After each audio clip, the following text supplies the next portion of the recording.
person has a gift. Every person has a talent. Every person has giftings inside them. Every person has a calling on their life. And what I realized and began to think about is like, what is my calling? What is my gift? And I know it's to be inspiration. I see myself one day owning a facility like this, somewhere where the Nashville Music City Rangers can play. But that's the dream that I have of mine. So I ask you, what is a dream that you have of yours that you have put away in childhood or neglected to believe or decided to pass by or not pursue anymore? As we're little children, adults love to ask us, what do you want to be when you grow up? And you tell them, oh, I plan to be an astronaut, or I plan to be a firefighter, or a policeman, or I plan to be the president of the United States. But gradually, we stop being asked those questions, and we begin to settle in the role, like which classes are you enjoying in middle school? And when they finish high school, they ask you where you want to go to college. And at that point, nobody asks you, what are your dreams? What are your goals? What are your desires? What are your ambitions? What are your hopes? What are your aspirations? What are you pursuing? What worthy ideal are you after? They often kind of let that fall by the wayside, and they just ask you, what are you doing to support yourself at this stage of your life? Where are you living? How are you getting by? Are you maintaining? And they want to know what's next, what's next, what's next. But they never fully take the time to ask you, what would you like to do? What would you like to pursue? Who would you like to become? Who would you like to be remembered as? And this past weekend, we had a death in my family. My grandfather passed.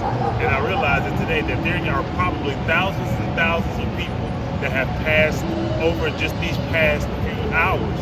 But most of them won't be remembered, or most of them won't be thought about 10, 20 years from now.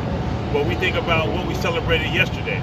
Yesterday was Martin Luther King Day. Someone who passed almost 60 years ago now. We still remember his name.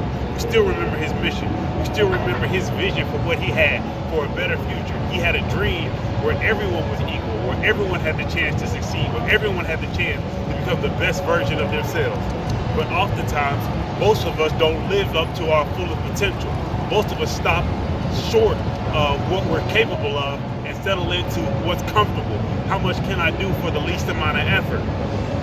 And I love a quote by James Allen. He says, the vision that you glorify in your mind, the ideal that you enthroned in your heart, this you will live your life by, and this you will become. So I have a dream of not only becoming one of the most prolific public speakers of the 21st century, or building a company that is going to be worth $1 trillion someday. I have a dream of owning Nashville's first NBA team. I have a dream of having my own jet, of being able to take my family around the world, of speaking to thousands and thousands of people, and being able to create and build an organization that impacts billions of lives. I have that dream. So I ask you, what is yours that you're pursuing? Are you pushing for something that is greater than yourself? Are you living for more than just the moment, or just more than the experience?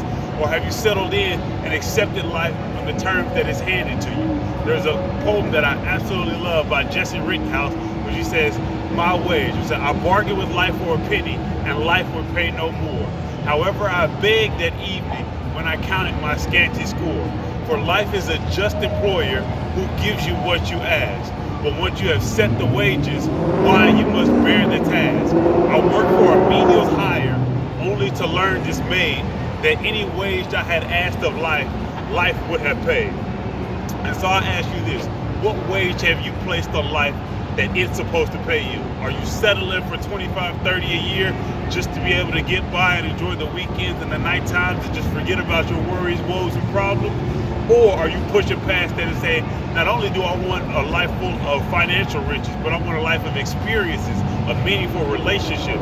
I want to be able to give back to people in a way that they have been able to give to me. I want to become one with my ideal. And there's the last thing that I'll say is by a guy named David Viscott. He says risk and what important role it plays in our lives. He says if you are unwilling to risk, you cannot grow. If you cannot grow, you cannot become your best. If you cannot become your best, you cannot be happy. And if you cannot be happy, then what else is there?